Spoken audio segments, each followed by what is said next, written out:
حالم از قلم نمرہ احمد۔ وان فاتح کو کسی کی ضرورت نہیں ہوتی، نہ وہ کسی سے ایسی درخواستیں کرتا ہے۔ نرمی سے کہہ کر وہ گلاس لیے آگے بڑھ گیا۔ سحر ٹوٹا، منتر سا ختم ہوا۔ تالیہ نے گہری سانس لی اور سر جھٹکا۔ کھانا لگایا جا رہا تھا۔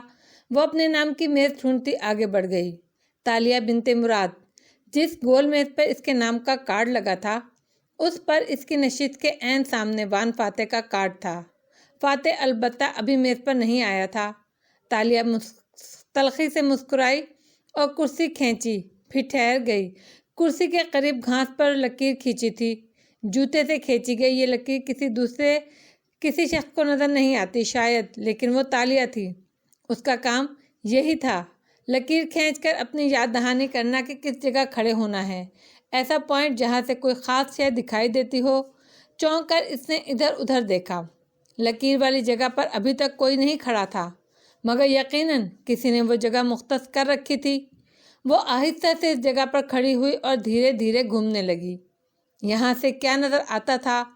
میز کی طرف گھومی تو سامنے وان فاتح کے نام کی خالی کرسی تھی۔ کون تھا جو فاتح کے سامنے کھڑا ہونا چاہتا تھا؟ وہ خاموشی سے اپنی جگہ آ بیٹھی۔ دماغ تیزی سے چل رہا تھا۔ ان سے فاصلے پر بفے ٹیبل کے قریب اشر کھڑا تھا، سفید کوٹ میں ملبوس۔ گلاس اٹھائے وہ ہمیشہ کی طرح مسکراتا ہوا شاندار لگ رہا تھا۔ اسرا کے جلے بھنے انداز پر بھی اس کی مسکراہٹ نہیں جا رہی تھی۔ میں کسی سوشلائز کو اتنی اہمیت نہیں دیتی کہ اسے اپنے ساتھ پارٹی پر لے آؤں۔ ویسے بھی فاتح کو اس لڑکی کا ہمارے گھر آنا جانا پسند نہیں۔ اب مجھے بتاؤ میں اسے کیوں ساتھ لائی ہوں؟ ہمیں تو اسے صرف نیلامی کی حد تک مطلب تھا۔ اسرا شدید برے موڈ میں تھی۔ کاکا، اسے مسکرا کر بہن کے شانے پر ہاتھ رکھ کر دبایا۔ آپ کے شوہر نے جو بکھیڑا پھیلایا ہے، اس کو صاف کرنے کے لیے مجھے اس کی ضرورت تھی۔ اسرا کی پیشانی کے بل ڈھیلے پڑے، آنکھوں کی خفت میں بدلی۔ مجھے بہت افسوس ہے اس کے لیے۔ صرف افسوس کافی نہیں ہے کاکا، آپ کو ثابت کرنا ہوگا کہ آپ مجھے پردھان منتری دیکھنا چاہتی ہیں، یا آبنگ کو۔ وہ مسکرا کے اس کی آنکھوں میں جھانکتے ہوئے سرد لہجے میں بولا، تو اسرا نے بے اختیار اس کے ہاتھ پر ہاتھ رکھا۔ صرف تمہیں عیش، میں فاتح کو اس جنون کے ہاتھوں مزید تباہ نہیں ہونے دوں گی۔ وہ غصے میں تھا اور مجھے اس کو ٹھنڈا کرنے کے لیے یہ کہنا پڑا کہ ہم امریکہ نہیں جا رہے۔ وہ تو مجھے چھوڑنے کی بات کر رہا تھا۔ وہ آپ کو کبھی نہیں چھوڑ سکتے۔ وہ آپ سے محبت کرتے ہیں۔ وان فاتح صرف وان فاتح سے محبت کرتا ہے عیش۔ وہ زخمی سا مسکرائی۔ اس کی زندگی کا ایک ہی مقصد ہے، اس نے اپنے محبوب وان فاتح کو طاقت کی کرسی پر بٹھانا ہے، بس۔ اور اس کام سے اسے روکنے کے لیے آپ کا امریکہ جانا ضروری نہیں، صرف ان کا اس دور سے نکلنا ضروری ہے۔ اس کے قریب جھکے وہ سرگوشی میں بولا، اور یہ صرف آپ کر سکتی ہیں۔ کیسے؟ وہ چونکی۔ آبنگ کے پاس فنڈ نہیں ہے، وہ نہ قرضہ لیں گے نہ عطیہ۔ پہلے وہ مجھ پر انحصار کیے ہوئے تھے، مگر حال ہی میں جو آگ لگی تھی، ظاہر ہے وہ ایکسیڈنٹ تھا۔ اس کے بعد ان کے پاس پیسوں کی شدید کمی ہو چکی ہے۔ ایسے میں وہ ملاقہ والا گھر بیچنے کا سوچ رہے ہیں۔ واٹ؟ اسرا کے اوپر سے گویا ٹرک گزر گیا۔ اس کی آنکھیں پھٹی کی پھٹی رہ گئیں۔ سن باؤ کا گھر، 3 خزانوں والا گھر، یہ تمہیں کس نے کہا؟ جس نے بھی کہا غلط نہیں کہا۔ وہ اس کے باپا کی وراثت تھی، وہ اس کو عزیز ہے۔ میں اسے وہ نہیں بیچنے دوں گی عیش۔ اسرا کی آنکھیں گلابی ہونے لگیں۔ اشر نے گہری سانس لی، ایک نظر اطراف کا جائزہ لیا۔ لوگ اب اٹھ اٹھ کر بفے کارنر کی طرف آ رہے تھے۔ وہ اسرا کے کان کے قریب جھکا۔ اگر آپ آبنگ کو اس جنون سے بچانا چاہتی ہیں، اگر اپنے بچوں کو آریانہ کی طرح کھونا نہیں چاہتی، تو آپ کو میرے لیے، اپنے لیے، ایک چوری کرنی ہوگی۔ ہاں، تم نے فون پہ یہ کہا تھا کہ مجھے آج فاتح کے لاکر سے کچھ چرانا ہوگا۔ اب بتاؤ کیا چیز؟ کیونکہ میں تیار ہوں۔ وہ گردن اکڑا کر عزم سے بولی تو وہ اس کی آنکھوں میں تپش دیکھ سکتا تھا۔ تالیہ کھانا ڈالنے کے بجائے لان کے ایک کونے میں جا کھڑی ہوئی اور کلچ کھولا۔ اس میں ایک موٹے ہیرے والی انگوٹھی پڑی تھی۔ کچھ دیر پہلے یہ اسرا کی انگلی میں تھی اور اسرا ابھی تک ناواقف تھی کہ یہ تالیہ اتار چکی ہے۔ وہ ہلکا سا مسکرائی اور موبائل نکال کر نمبر ملایا۔ داتن نے پہلی گھنٹی پر اٹھا لیا تھا۔ تم غلط ہو نا صابری، اگر تمہیں لگتا ہے کہ میں نے تمہیں معاف کر دیا ہے۔ بھلے تم نے میرے لیے ہی کیا جو کیا، مگر میں تمہیں اس کے لیے فون نہیں کر رہی کہ… داتن کا ہیلو سنتے ہی وہ مصنوعی خفگی سے تیز تیز بولتی گئی۔ بسکٹوں میں میٹھا زیادہ تو نہیں تھا؟ وہاں سے بے نیازی سے پوچھا گیا۔ پتہ نہیں میں نے کون سا چکھے تھے، تو آدھا ڈبہ خالی کیوں ہے؟ تالیہ نے بے اختیار فون کو گھورا۔ موٹی پھر سے میرے گھر میں بیٹھی ہے۔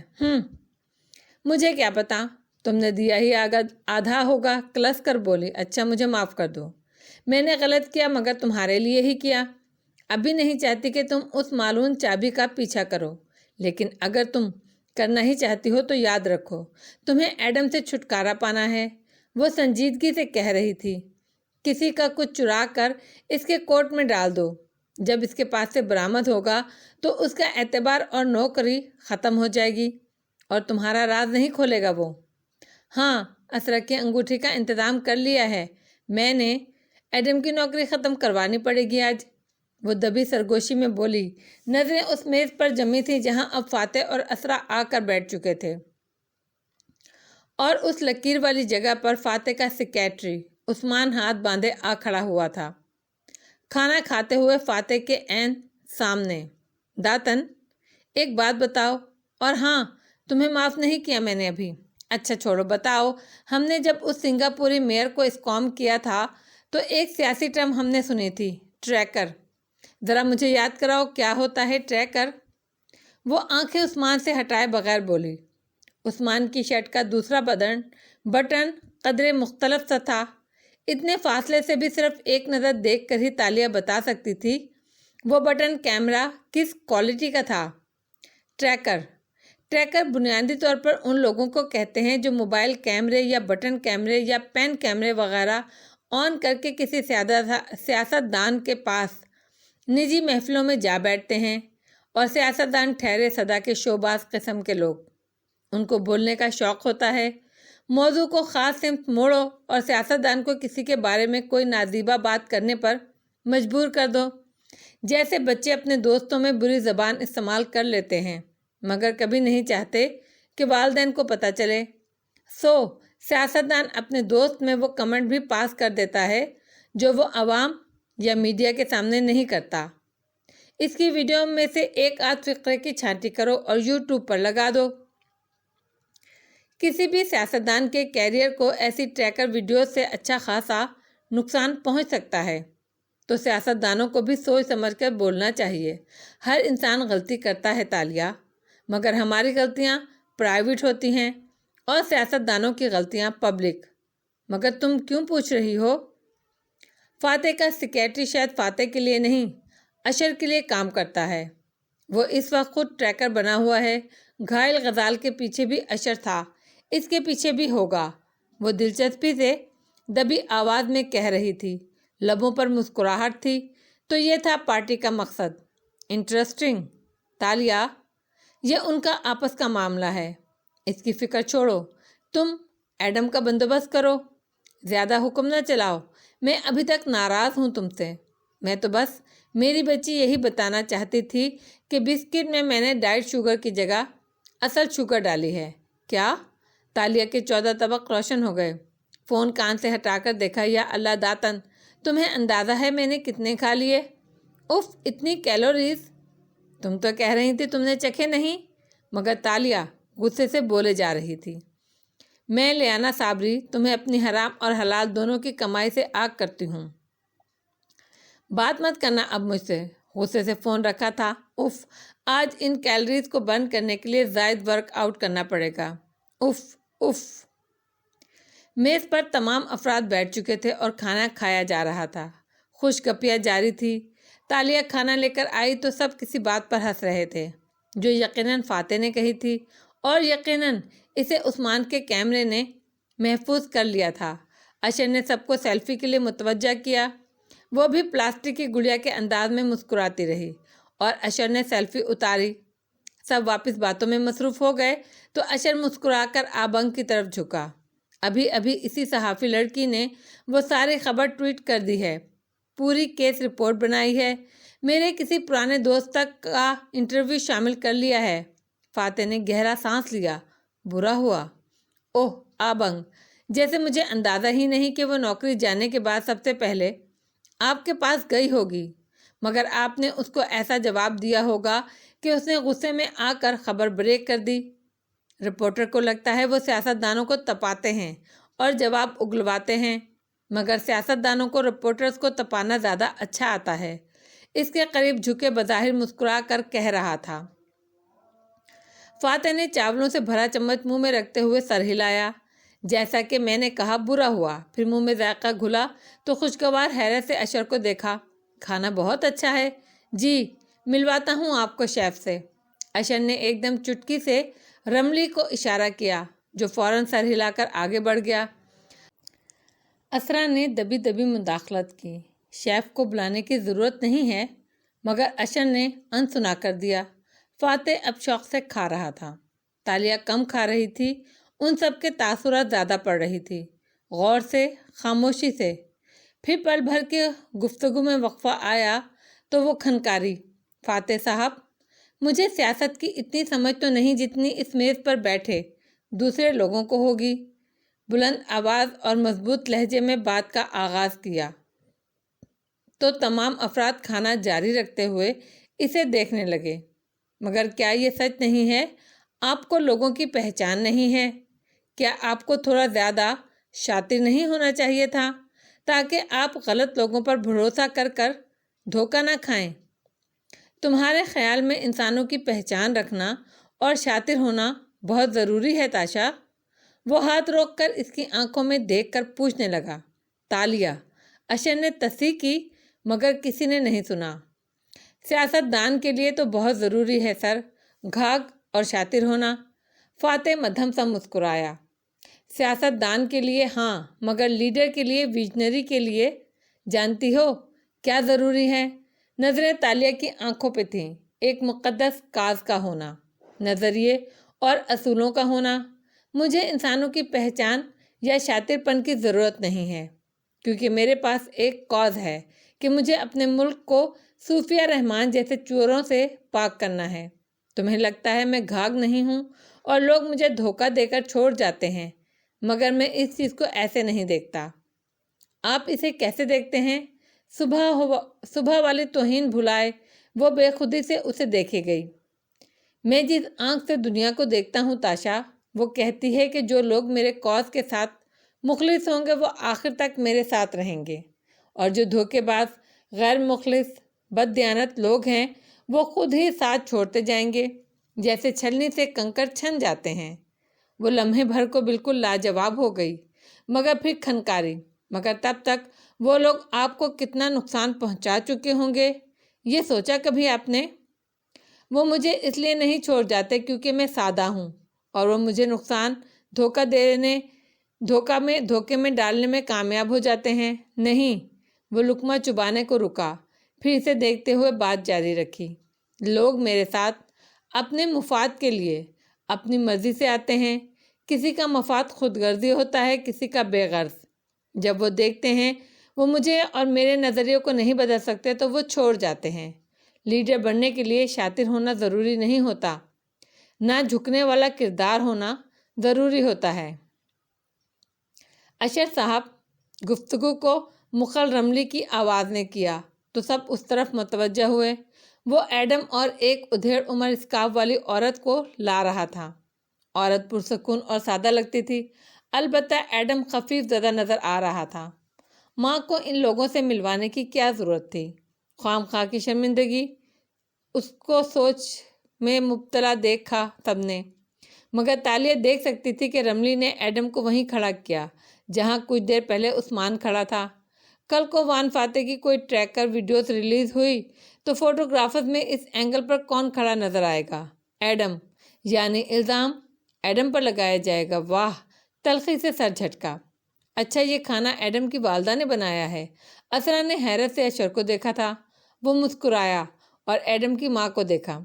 میں آپ لوگوں سے مسز محمد کا تعارف کرانا چاہتا تھا کیونکہ ان کو نوکری کی ضرورت ہے اور ان کا کھانا آپ چکھ ہی چکے ہیں۔ میری سفارش بھی ساتھ ہوگی۔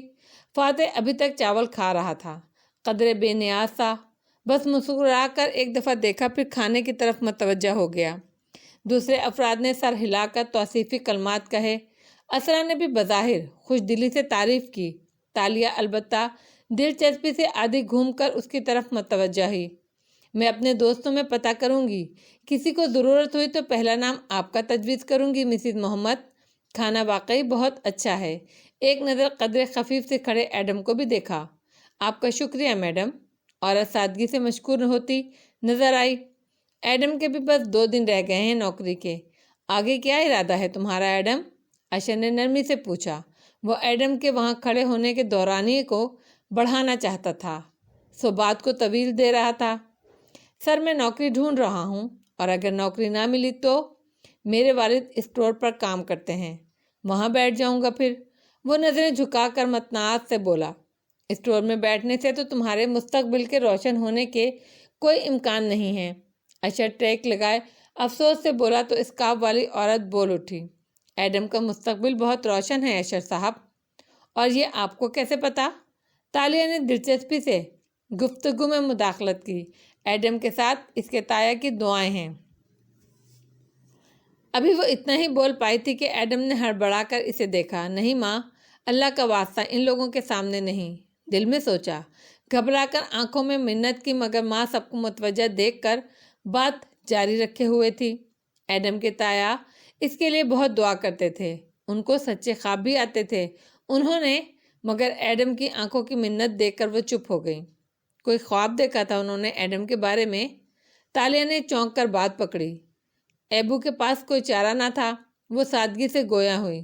جی میڈم، جب یہ چھوٹا سا تھا تو انہوں نے اس کے بارے میں کوئی اچھا خواب دیکھا تھا۔ بتایا تو نہیں کبھی، بس ہر وقت دعا کرتے تھے کہ یہاں پر ایڈم نے مارے شرمندگی کے آنکھیں بند کر لیں۔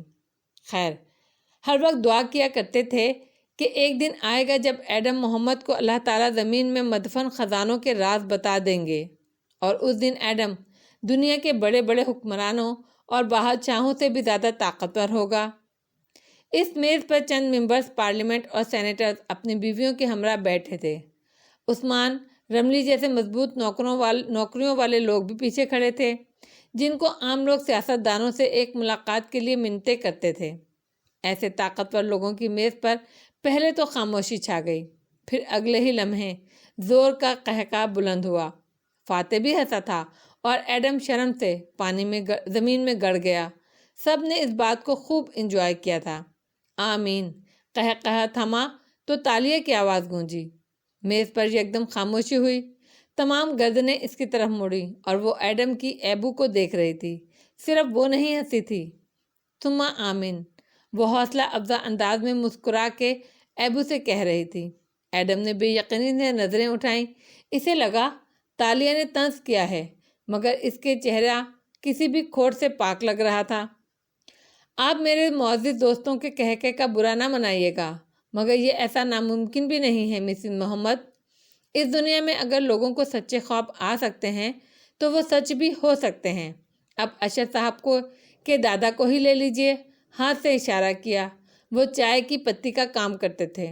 8 بائی 10 کی چھوٹی سی دکان تھی، اور اب ان کا گھر دیکھیں۔ اشر اور اسرا دونوں کے ماتھے پر ایک جیسے بل پڑے۔ سینیٹر ذکری کو لے لیں، ان کے والد بجلی کے محکمے میں میٹر ریڈر تھے، اور یہ ممبر پارلیمنٹ لائق کھنوی صاحب بیٹھے ہیں جن کا قہقہ سب سے اونچا تھا۔ یہ جوانی کے دنوں میں اخبار بیچا کرتے تھے، وہ بھی سائیکل پر، خود اپنے انٹرویوز میں بتاتے ہیں، اور اب یہ انہی اخباروں کی سرخیوں میں آتے ہیں۔ اور وان فاتح کو لے لیں۔ نظریں گھما کر فاتح کو دیکھا، جو دوسروں کی طرح بھویں اکٹھی کیے اسے دیکھ رہا تھا۔ ان کے والد وکیل تھے، معزز سے خوشحال تھے اور عزت دار زندگی گزارتے تھے۔ فاتح نے برہمی سے فقرہ مکمل کیا، مگر تالیہ نے بات جاری رکھی۔ ان کے والد وکیل تھے، معزز خوشحال تھے، مگر کافی شاطر اور گھاگ بھی تھے، لوگوں کو خوش رکھتے تھے، مگر فاتح صاحب ایسے نہیں ہیں۔ ان سے یہ ثابت ہوتا ہے کہ انسان کے کردار اور قد کا تعین اس کے باپ کی وراثت نہیں، اس کی اپنی قسمت اور محنت کرتی ہے۔ وہ اٹھی اور کرسی پیچھے کی۔ سب اس کو ناگواری سے دیکھ رہے تھے، پہلو بدل رہے تھے، مگر کسی نے جواب دینے کی زحمت نہیں کی۔ میں چلتی ہوں، دعوت کا شکریہ اشر صاحب۔ پھر ٹھہری اور اسرا کو مخاطب کیا، آپ کی کرسی کے ساتھ ایک انگوٹھی پڑی ہے، کیا آپ کی ہے؟ اسرا جو خفا لگ رہی تھی چونکی، گردن گھمائی۔ گھاس پر انگوٹھی سامنے ہی دمک رہی تھی۔ سر جھٹک کر اسے اٹھایا اور بادل نخواستہ بولی، تھینک یو تالیہ۔ تالیہ نے بھی ایک مصنوعی مسکراہٹ اس کی طرف اچھالی اور پرس اٹھائے آگے بڑھ گئی۔ ایڈم یک ٹک اسے دیکھ رہا تھا۔ ان سارے مصنوعی اونچے طاقتور لوگوں میں ایک وہی قدرتی سی لگی تھی، ایک دم اس کی ڈھال بن کر آ گئی اور جیسے اس کو کسی کموڈ ڈریگن سے بچا لے گئی ہو۔ اب وہ چلتی ہوئی لان میں آگے جا رہی تھی۔ میز پر اشر نے مسکرا کر کوئی اور بات چھیڑ دی مگر ایڈم ادھر ہی دیکھ رہا تھا۔ راستے میں وہ عثمان سے ٹکرائی مگر سنبھل گئی۔ عثمان نے معذرت کی تو وہ اٹس اوکے کہہ کر آگے بڑھ گئی۔ تب ایڈم کو یاد آیا کہ اس کی کار تو فاتح کے گھر کھڑی تھی، وہ گھر کیسے جائے گی؟ وہ اجازت لے کر اس کی طرف بھاگتا آیا۔ وہ گیٹ کے باہر کھڑی تھی، سڑک کنارے سرخ لباس میں کلچ اٹھائے، خاموش، گمسم۔ ایک دم گردن موڑ کر ایڈم کو دیکھا تو انگلی سے اشارہ کیا، یعنی ادھر آؤ۔ کوئی روب سا تھا اس میں جو وہ دوڑا چلا آیا۔ جی چائے تالیہ۔ اس کے دھوکے جھوٹ سب بھول گیا۔ یاد رہا تو صرف یہ کہ وہ ڈھال بنی تھی۔ میں نے کیب منگوائی ہے، میری کار وان فاتح کے گھر کھڑی ہے۔ میں اسرا بیگم کے ساتھ آئی تھی، میری کار میرے گھر پہنچا دینا۔ چابی اس کی طرف بڑھا کر تحکم سے کہا۔ تبھی ایک لگژری کیب سامنے آ رکی۔ باوردی ڈرائیور نے باہر نکل کر دروازہ کھولا تو ایڈم نے جلدی سے چابی تھام لی اور تالیہ کار میں سوار ہو گئی۔ اس کے انداز میں سب شاہانہ تھا، مگر ایڈم کو آج لگا کہ اگر وہ ذرا سا کھرچے تو اندر سے ایک عام مڈل کلاس لڑکی نکلے گی۔ وہ اسی طرح اسے یک ٹک دیکھے گیا یہاں تک کہ کار دور نکل گئی۔ لگژری کیب کوالالمپور کی سڑکوں پر رواں دواں تھی۔ تالیہ پچھلی سیٹ پر خاموش بیٹھی باہر دیکھ رہی تھی، جہاں سیاہ رات میں اونچی روشن عمارتوں والا شہر دور تک پھیلا تھا۔ کچھ دیر بعد اس نے تمام سوچوں کو ذہن سے جھٹکا اور پرس کھول کر سنہری زنجیر نکالی جس کے آگے ڈلی سی جڑی تھی، اسرا کا بریسلیٹ جو اب اس کا لاکٹ تھا۔ کوئی عجب اسرار تھا اس میں، جیسے اس کی یادوں کا پنجرہ ہو، جیسے اس کے ماضی کا مقبرہ ہو۔ تالیہ نے اسے گردن میں ڈالا اور کنڈا بند کیا۔ لمحے بھر کی دیر تھی کہ زنجیر نے اس کی گردن کو قید کیا اور کوالالمپور کی سیاہ روشن رات ارد گرد سے غائب ہوتی گئی۔ 13 سالہ تالیہ درختوں کے درمیان ایک ڈوبتی شام میں پہنچ گئی۔ وہ خود کو نہیں دیکھ سکتی تھی، بس اپنے کاندھوں پر آگے کو گرے لمبے بال اور مٹیالہ لباس دکھائی دیتا تھا۔ منظر اس کی آنکھوں سے دیکھا جا رہا تھا۔ اس نے خود کو پتوں سے ڈھکی زمین پر بیٹھے پایا، چوکڑی مار کے۔ ہاتھوں میں ٹوٹا ناریل تھا جس میں پانی بھرا تھا۔ وہ اسے لبوں کے قریب لے گئی، اوپر اٹھا کر ہونٹوں کے اندر انڈیلا ٹھنڈا میٹھا پانی۔ تالیہ پکار پہ وہ ناریل کے پیالے سے پانی پی رہی تھی، رکی اور گردن موڑی۔ وہی دبلا پتلا آدمی چلا آ رہا تھا، لکڑیوں کا گٹھا کاندھے پر اٹھائے۔ وہ پسینے میں بھیگا تھا۔ چلو گھر چلیں۔ وہ اٹھ کھڑی ہوئی، ایک جالی دار تھیلا اٹھا لیا جس میں ناریل سے ناریل بھرے تھے۔ باپا دونوں درختوں کے درمیان سے گزرتے پہاڑ سے نیچے اتر رہے تھے جب اس نے پکارا۔ مراد نے قدم اٹھاتے ہوئے گردن موڑ کر اسے دیکھا۔ کیا تمہاری چابی تیار ہو جائے گی تو ہم خزانے کے مالک بن جائیں گے کیا؟ میں نے کہا تھا نا، میں یہ ذکر نہیں سننا چاہتا۔ مراد کے ابرو بھیج گئے۔ مگر گاؤں کے لوگ، کوئی اور بات کرو تالیہ۔ اس نے خفگی سے گھرکا تو وہ چپ ہو گئی۔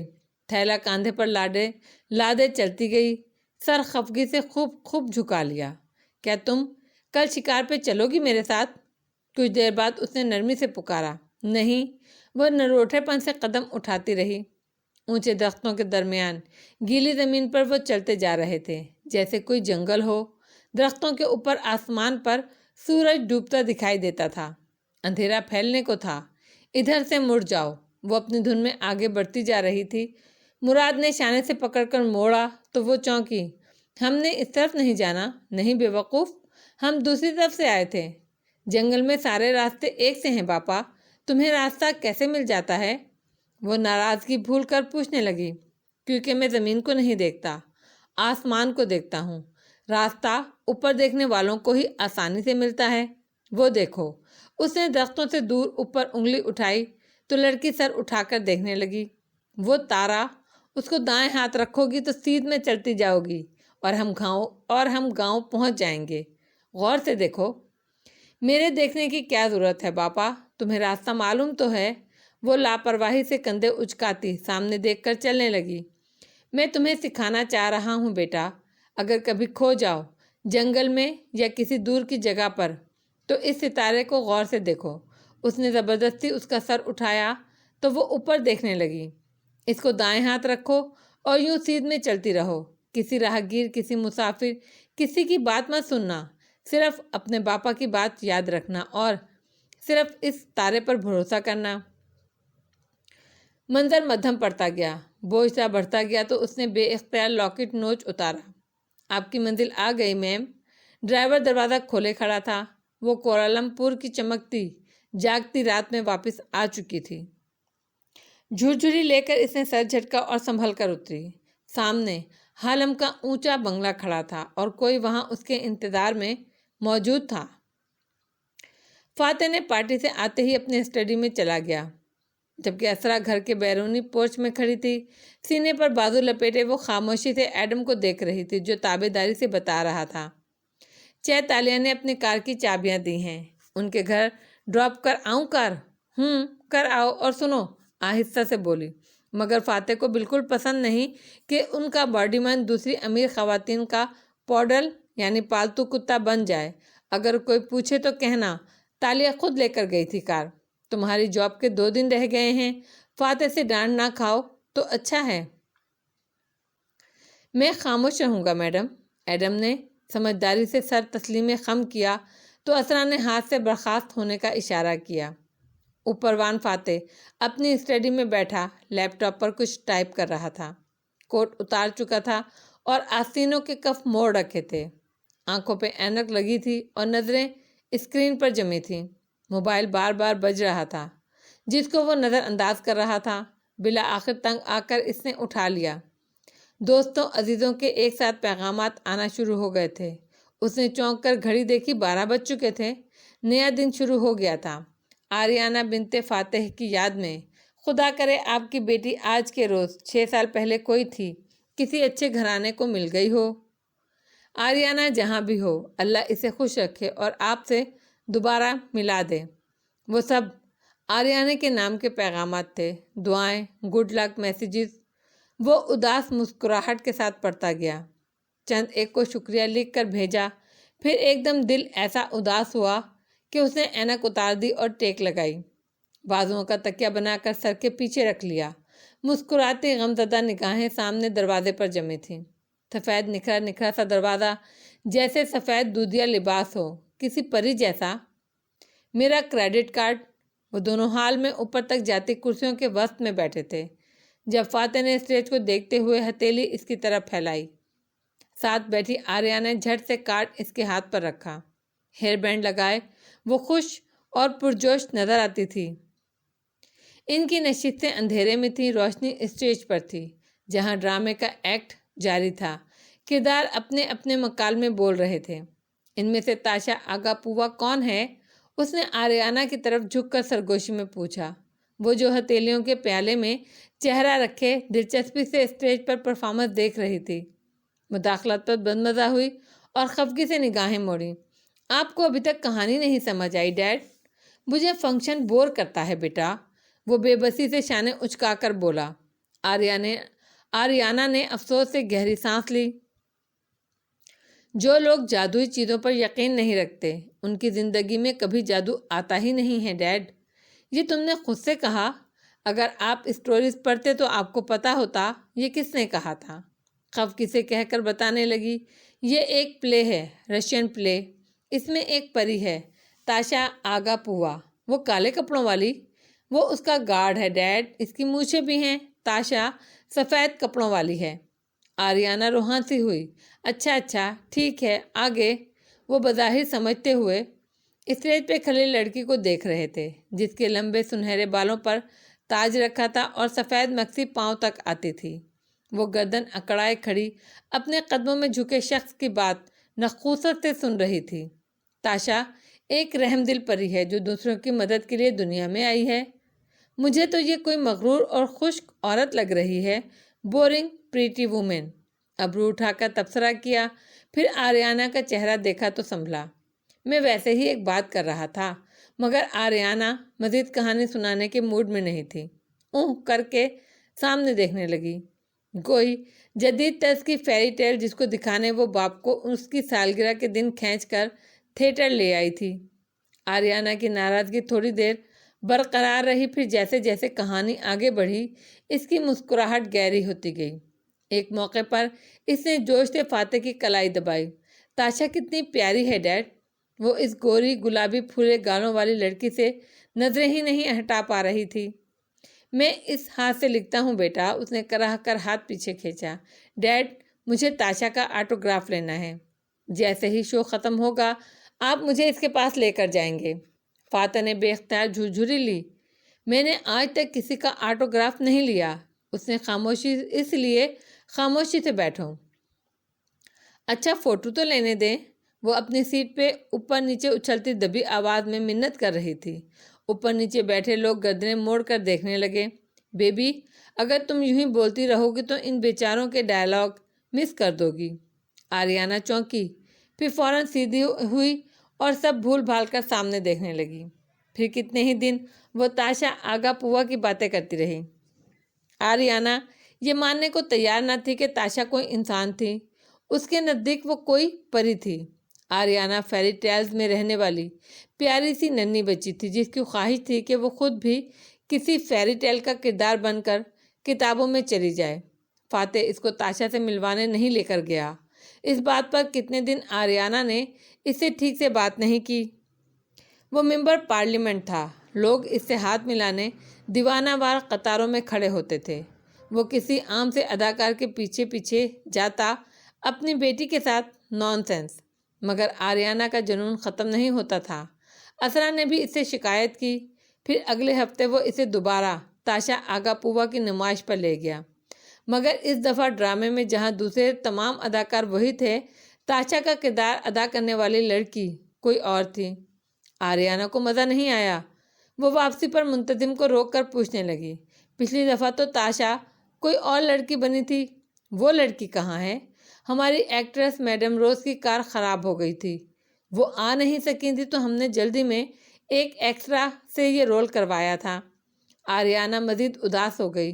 تو کیا وہ دوبارہ نہیں آئے گی؟ نہیں، میں نے تو اس کا نام بھی ٹھیک سے نہیں جانا۔ ایک ہی دن آئی اور پھر غائب ہو گئی۔ وہ آریانہ کو وہاں سے لے آیا، مگر اس نے سارا راستہ فاتح سے بحث کی کہ وہ اصل پری تھی۔ اوکے، مجھے کنونس کرو کہ وہ اصل پری کس طرح تھی۔ کار ڈرائیو کرتے ہوئے فاتح نے کھلے دل سے پوچھا تو وہ جوش میں تیز تیز بولتی گئی، کیونکہ وہ غائب ہو گئی، یعنی وہ اڑ گئی ہوگی، اور وہ اتنی پیاری تھی ڈیڈ، وہ کسی پریوں کی وادی سے آئی ہوئی ہی لگتی تھی، کسی کو اس کا نام تک نہیں معلوم۔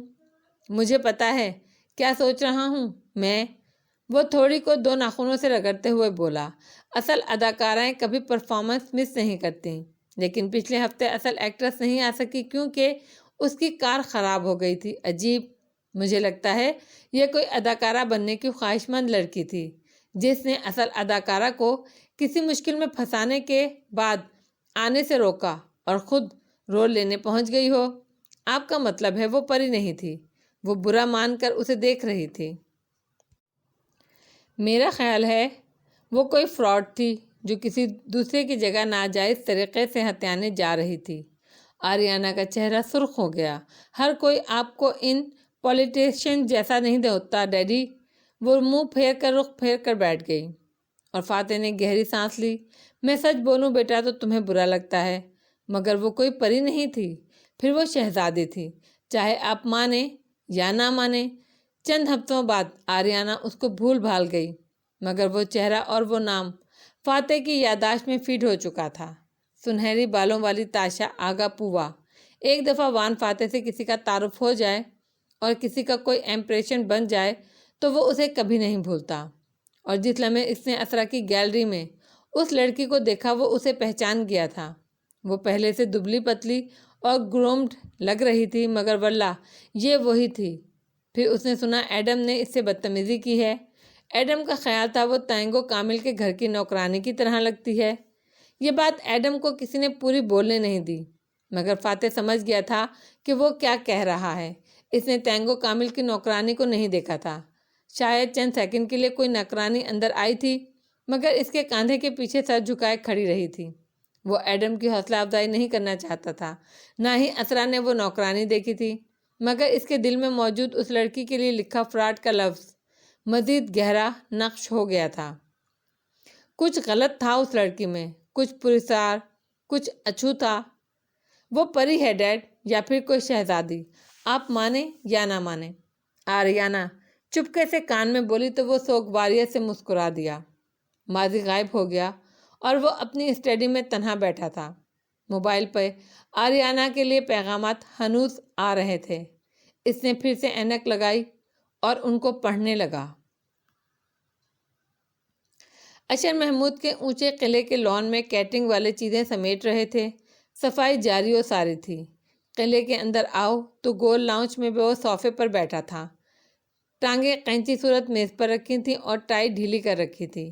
ہاتھ میں موبائل تھا جس پر وہ فاتح کو پیغام لکھ رہا تھا۔ آریانہ کو اللہ آپ سے دوبارہ ملا دے، آمین۔ پیغام جانے کے چند لمحے بعد ہی جواب موصول ہوا، شکریہ ایش۔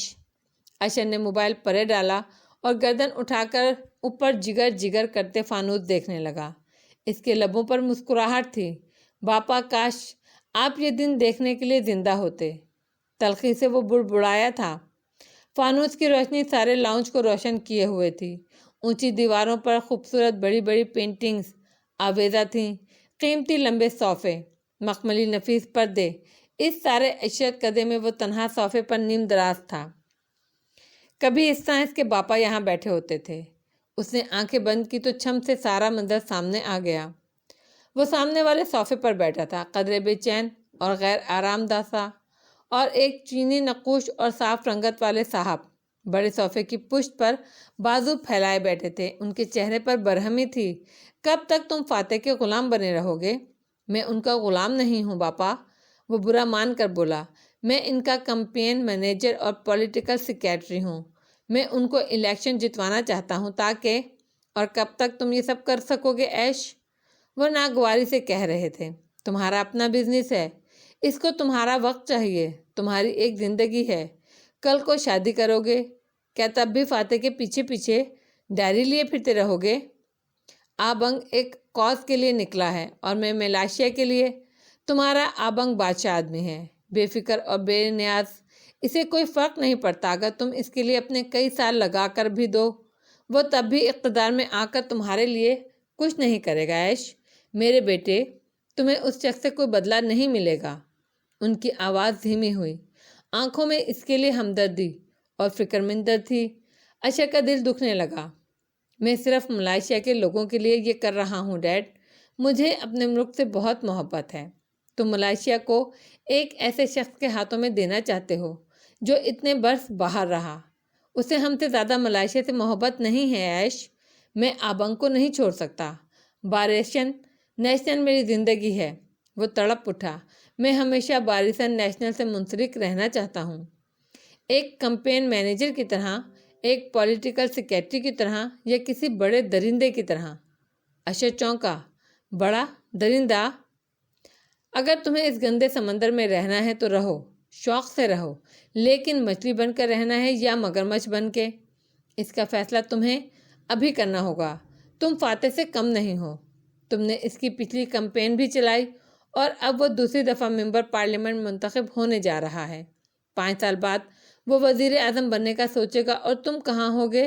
اس کے پیچھے ڈائری اٹھا کر گھوم رہے ہوگے کیا؟ آپ کیا چاہتے ہیں؟ تم بھی اس دفعہ الیکشن لڑو، ممبر پارلیمنٹ منتخب ہو۔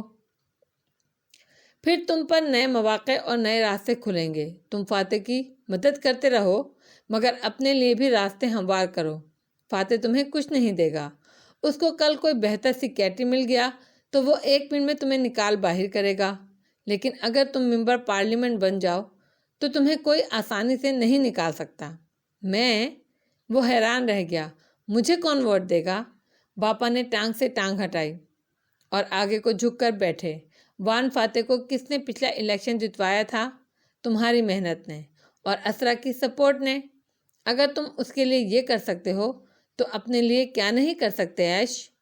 فانوس ابھی تک جگر جگر کر رہا تھا۔ اس کی روشنی میں کھویا اشر شاید مزید ماضی میں رہتا، مگر اس کا موبائل بجنے لگا۔ چونک کر وہ سیدھا ہوا اور موبائل اٹھا لیا۔ جی کاکا، میں فاتح کے لاکر سے فائل نکالنے جا رہی ہوں۔ وہ اسٹڈی میں ہے، اسے علم نہیں ہوگا، وہ دبی زبان میں کہہ رہی تھی۔ تم اسٹریٹ کے کارنر پر آ جاؤ، میں فائل تمہیں دے دوں گی۔ میں خود نہیں آؤں گا، رملی کو بھیجوں گا۔ ٹھیک ہے، ہاں یہ بہتر رہے گا۔ اشر نے مسکرا کر فون بند کیا اور ٹی وی ریموٹ اٹھا کر بٹن دبایا۔ دیوار پر لگی جناتی اسکرین جل اٹھی۔ اشر نے چند چینل بدلے اور پھر ایک پر ٹھہرا۔ اشر محمود کی نسل پرست چینی مخالف تنظیم سے وابستگی نے چینی حلقوں میں مایوسی اور بدظنی کی لہر پیدا کی ہے۔ اینکر آگے کو جھکے آواز کو سنگین بنا کر بتا رہی تھی۔ اشر کے لبوں پر تلخ مسکراہٹ بکھر گئی۔ اس نے فون اٹھایا اور ٹویٹر کھولا۔ اس کے نام کے مخالف ٹرینڈ چل رہے تھے، لوگ اسے گالیاں دے رہے تھے۔ وان فاتح، میں ہر چیز کے لیے تیار تھا، آپ نہیں تھے۔ چند دن بعد کاکا کی نیلامی پہ نقلی پینٹنگ کا اسکینڈل جہاں آپ کی کریڈیبلٹی تباہ کرے گا، وہیں مکان کے اصلی کاغذات کی گمشدگی آپ کو مالی دھچکا لگائے گی۔ موبائل کے بٹن دباتے ہوئے وہ بڑبڑا رہا تھا، مگر اس سے پہلے اپنے خلاف ہوئے سارے پروپیگنڈے کو میں اس ایک تصویر سے قتل کرنے جا رہا ہوں۔ اس ایک تصویر کی دھوم اور ہائپ میں ہر شے دب جائے گی۔ کسی خبر کو قتل کرنے کے لیے اس کی وضاحتیں دینا ضروری نہیں، صرف اس سے زیادہ دلچسپ خبر لوگوں کو دینا ہوتا ہے۔ ایک بٹن دبایا اور تصویر ٹویٹ ہو گئی۔ مسکرا کر اشر نے فون پرے ڈال دیا۔ اس نے فاتح کا دیا دھچکا ہینڈل کر لیا تھا۔ کیا فاتح اس کا دیا دھچکا ہینڈل کر پائے گا؟ وان فاتح کی رہائش گاہ پر رات دھیرے دھیرے اتر رہی تھی۔ اسرا نے ٹرے اٹھائے، اسٹڈی کا دروازہ کھولا تو وہ ٹیک لگائے اینک آنکھوں پر جمائے مسکرا کر موبائل پر ٹائپ کرتا دکھائی دیتا تھا۔ تمہارے بیڈ ٹی ٹائم چائے؟ زبردستی مسکراتی وہ قریب آئی اور میز پر کپ رکھا۔ کانچ میز کی سطح کے شیشے سے ٹکرایا تو خاموش فضا میں ارتعاش پیدا ہوا۔ ارتعاش اس کی انگلیوں میں بھی تھا، جسے اس نے مٹھیاں باہم پھنسا کر چھپا لیا۔ وہ احتیاط سے فاتح کو دیکھ رہی تھی۔ جلدی سو جانا، زیادہ دیر کام نہیں کرنا۔ اسے متوجہ نہ پا کر وہ بولی۔ وہ مسکرا کر میسیجز دیکھتا رہا۔ وہ چند لمحے کھڑی رہی، پھر مڑی۔ تھینک یو اسرا، امریکہ جانے کا خیال بدلنے کے لیے۔ اسرا کے لبوں پر سوگوار مسکراہٹ ابھری۔ گردن موڑ کر اسے دیکھا۔ وہ اب بھی موبائل پر ٹائپ کر رہا تھا۔ جو تم چاہو فاتح، میں تمہارا ساتھ کبھی نہیں چھوڑوں گی۔ فاتح نے نظریں فون پر جما کر مسکرا کر سر کو خم دیا۔ اسرا وہاں سے نکل آئی۔ اب اس کے قدم تیز تھے۔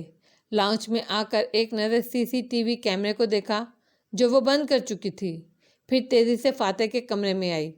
الماری کھولی، لاکر کا پاس ورڈ دبایا، اندر کاغذات الٹ پلٹ کرنے لگی۔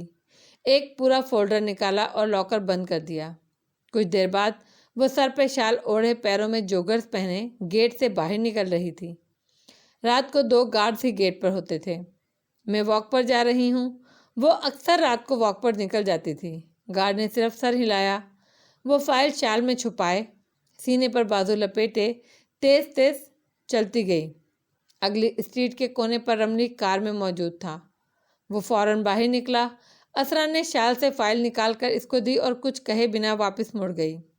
چند منٹ بعد وہ گھر میں واپس داخل ہو رہی تھی۔ آپ جلدی آ گئیں؟ گارڈ نے دروازہ بند کرتے ہوئے حیرت سے پوچھا۔ ہاں، شوگر لو ہو رہا تھا۔ اس نے پیشانی پہ ہاتھ رکھ کر فکر مندی سے کہا، مگر فاتح کو میری طبیعت کا مت بتانا، اس کے دوسرے مسئلے کم ہیں کیا؟ میں دوا لے لیتی ہوں۔ گارڈ نے سر تسلیم خم کیا اور وہ آگے بڑھ گئی۔